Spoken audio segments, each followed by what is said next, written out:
I mean, these little affected directly floating on top of it. Most of them have limited resources, funds, health issues. Yeah. It's a bad deal. On the one hand is getting the project built, which will prevent having to have the discharges. That's going to take some time. The other hand is see if we have temporary things like these gentlemen from Interior, EPA, and stuff that we have. Do you have any kind of ideas or solutions that you think might No, work but it's a big short-term? government. There's a lot of programs in the government for temporary relief for losing hardships and things like that. Commerce Department around that. So we'll try to find out. I think that with the governor making it a disaster thing, there's some state money that might be available. It certainly smells bad. It does, sir, yes. And we're not that close to it. Many areas worse than that with the smell. Really? Is your boat here? I pulled it out because I didn't want to run it in this. The algae may clog up the cooling system and ruin the engine. So. How was the lake? Every time.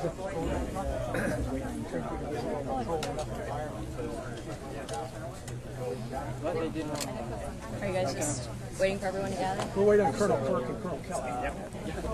Oh, okay. How's Clewiston? How's the lake? Well, the dike's coming along. That's the happy part of the story is to get the $600 million takes to finish the dike, get it built by 2022 instead of sometime after 2030, so that in the future we'll be able to avoid these massive discharges that cause so much damage. How is the water looking? The water looks fine out there. Okay. We went out on the lake a little bit and looked at where some of the sawgrass and stuff has died. You know it's another aspect of this thing is the grasses in the lake to help to clean the water in the lake. What have you seen so far on your tour today? Well, we went out from Roland at Martin's Marina to look at where the grasses have died off in parts of the lake, and to see the water. And then we went over with Colonel Kirk to the Harbor Hoover Dike and looked at one of the culverts that's completed and talked about the appropriations that we got to finish the dike. What's your reaction to what you've seen? Well,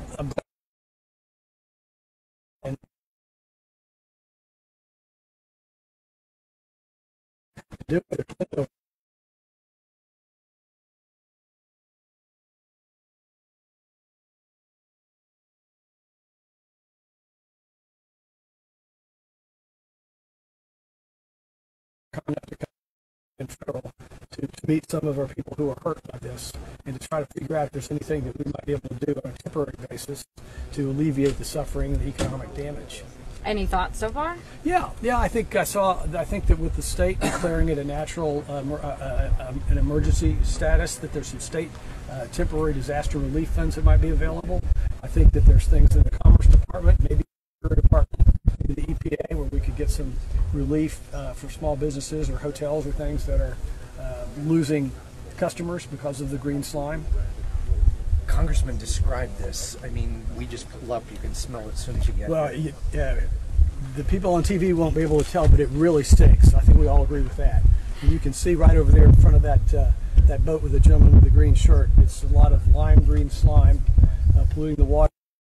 Here who are liveaboards who've pulled their boat out or moved off their boat because it's inhospitable to live in this environment. Congressman, tell me about these guys and why you brought them here and what the process was. These gentlemen are with the Department of Interior, and we also have some people from the EPA coming down to get a good first-hand look at this, so it's not just something you read about, but you experience, and they can go back to Washington and Atlanta and the places where they are and work with us to see what other government resources might be available to help us out. So we really appreciate y'all coming down and looking at it. What do you think that process is going to be like? How's your communication with the feds? Well, you can see our communication is pretty good. We communicate very well with the Department of Interior, and we're working with them on banning offshore drilling in the eastern Gulf of Mexico, as well as trying to work with them on what might be available here to help the people who are suffering economically from the green slime and the red tide. So, Congressman, some people are asking why today, when we knew that the money was there. Is this just a heightened level?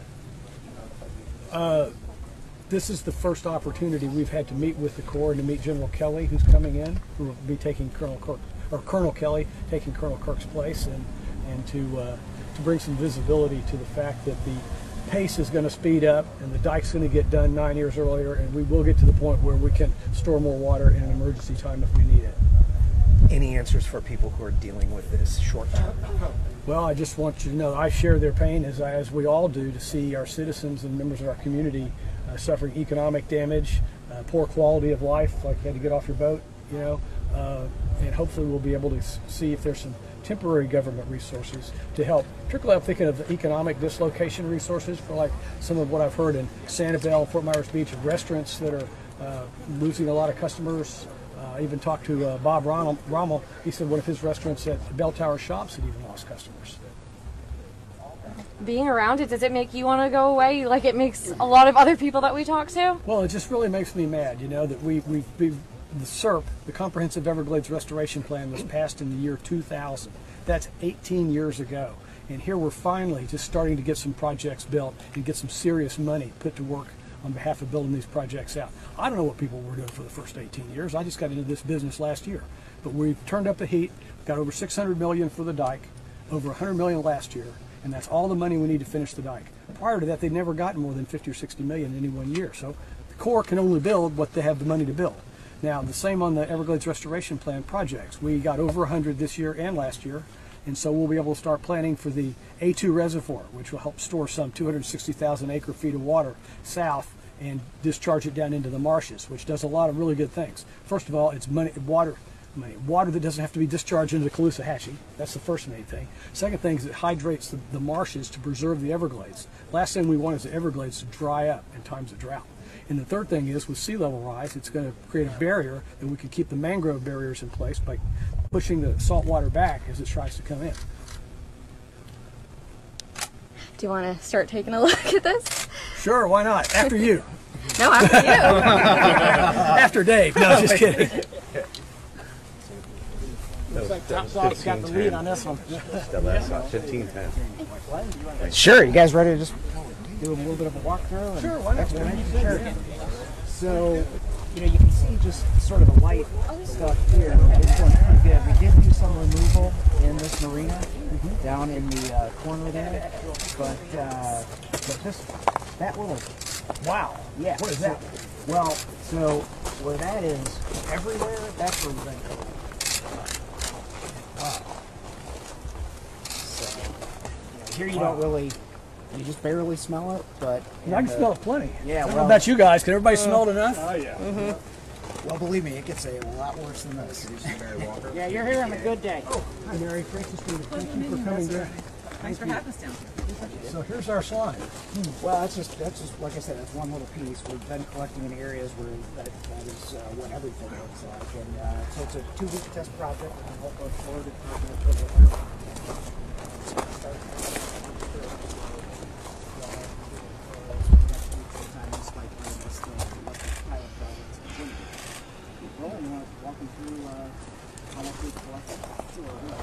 About over 22,000 gallon tanker trucks, and what we basically do, we have kind of like a floating skimmer apparatus, which we have employed, where it brings up a slurry of algae and water, and it puts it on a tanker truck, and we take that to a treatment facility where we separate the solids, take the solids to the landfill, and ultimately the liquid is treated and put into a brine pod and ultimately deep well injection. So we've, we're approximately about 4 tankers a day, and it's cleaning up a couple sites per day, depending on the areas.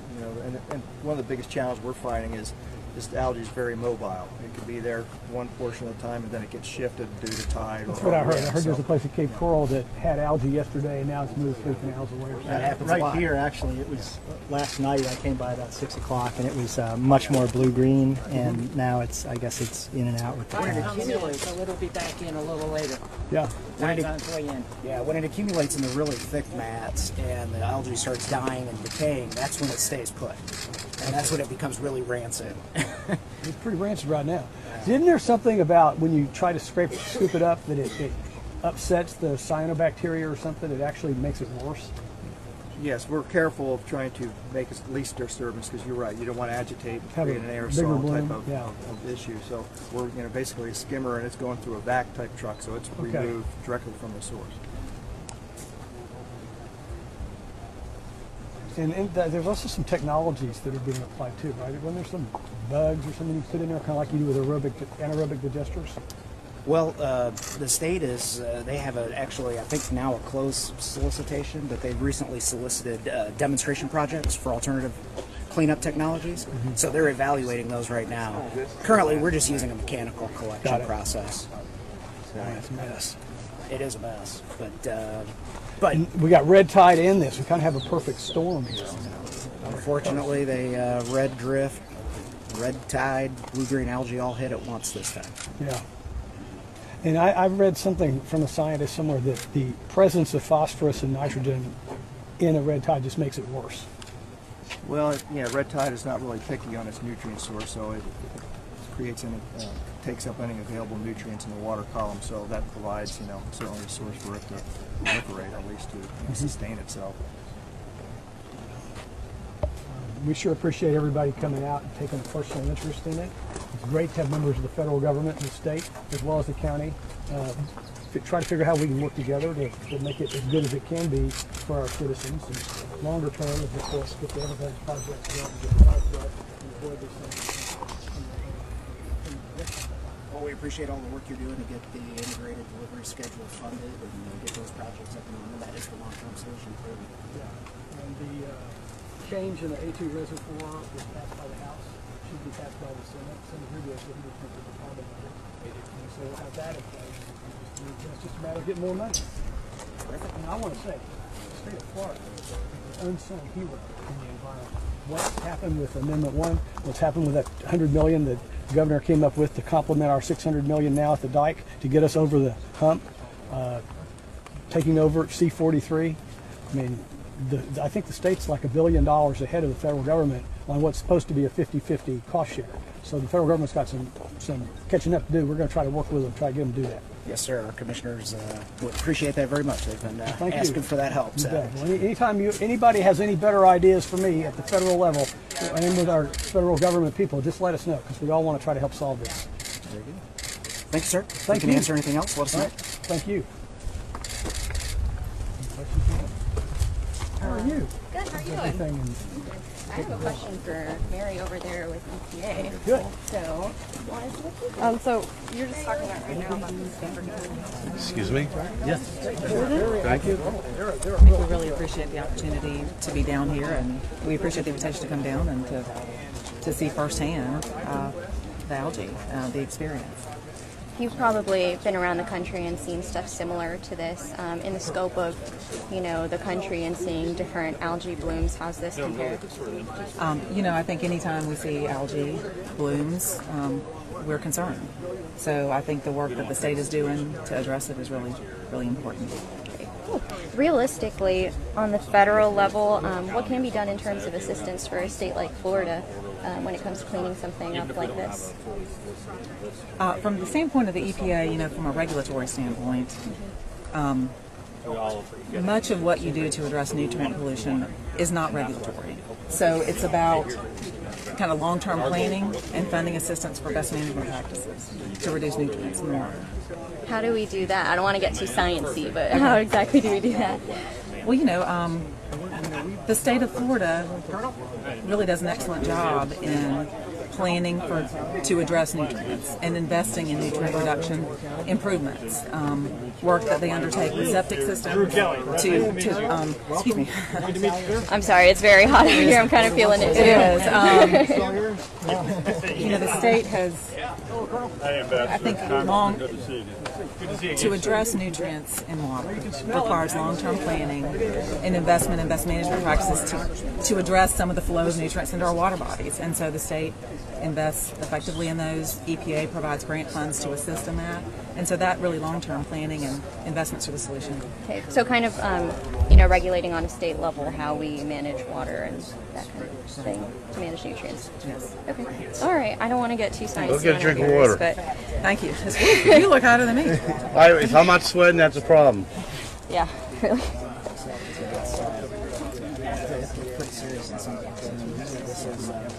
this is not nice, and it's inconvenience, but in some areas it's unlivable. Yeah, and they had to stop the grass replenishment thing that Jennifer Heckler did. Where people were doing their I think people get too sick to do it. Well, I appreciate seeing it firsthand. You know, I don't know if you were any input on I wasn't, but we got the reports. Yeah.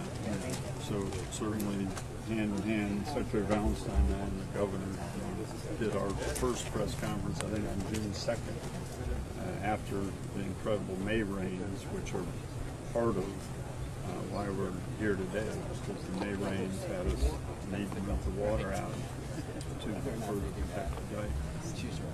So, which you have my assurance, and Chairman Pendergrass and then Congressman Rooney are on my weekly phone roster when I call, and I'm all about accountability in the decision making. So your current chairman, Pendergrass, Cecil Pendergrass, and then Congressman Rooney, they've known, every day before, every week before we do these releases, hey, here's where we're at, this Lake Okeechobee schedule that we have, which attempts to balance equities with the dam safety being paramount, and we're going to do water releases driven this year by those high May rains. Today we're at 14.58. It actually came up over a tenth in the last 24 hours. So that's not a comfortable place early in the hurricane season. Last year when Governor Scott and I were talking right before Irma, we were at 13.8.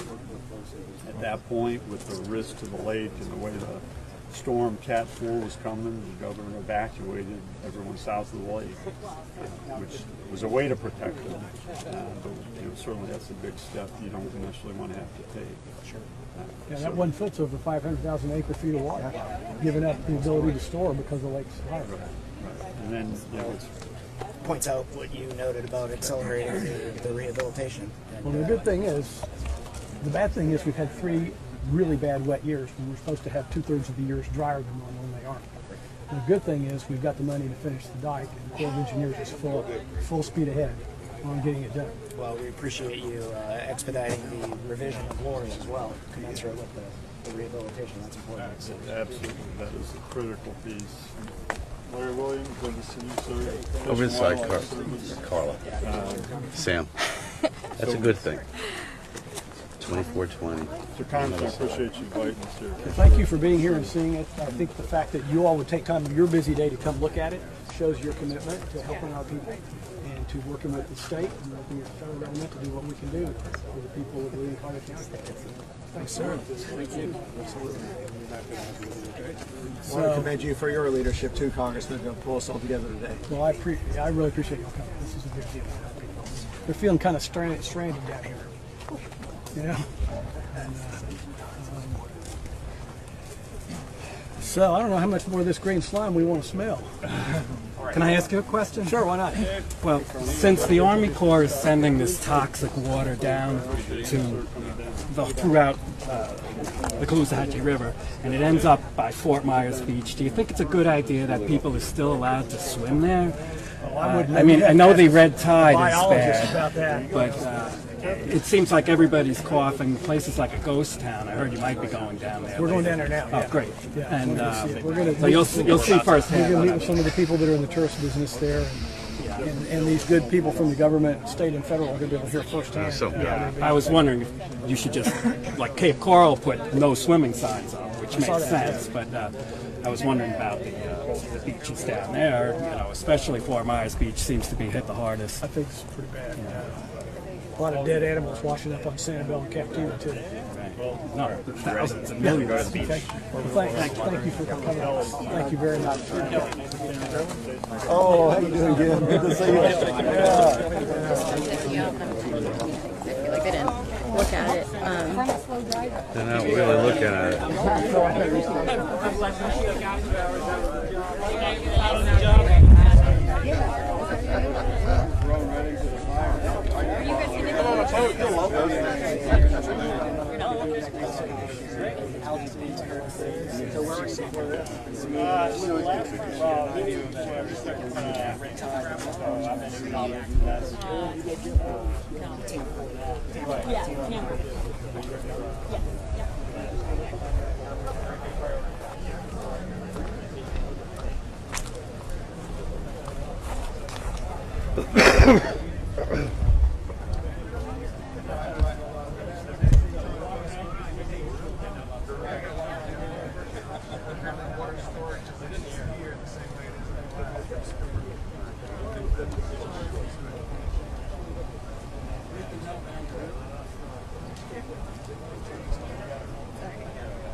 I'm over here.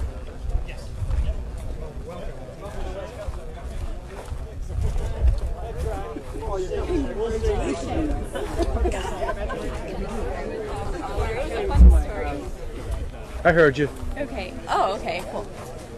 So, want to do an interview with Bobby or just about? Sure. You Can know, we the just kind of get happenings out of the today? shade a little bit? However, All right, thanks, Out of man. the shade or in? Out of the shade, right there. We're good right there. Are we still streaming live? Do you know? I shut it down, but that's... Okay. We're just doing a lot of movement now, so I don't want them to be streaming on Facebook. And I don't think they ever took us. Oh yeah, they did. Let me see if it's shut down. It looks great. My concern is when this stuff decays and rots, then you got a methane problem or some kind of gas problem. Oh, okay. We are still streaming. Huh? We are still streaming. Sorry, guys, on the live stream if you're watching. If we're moving around a lot, we're also shooting news. So.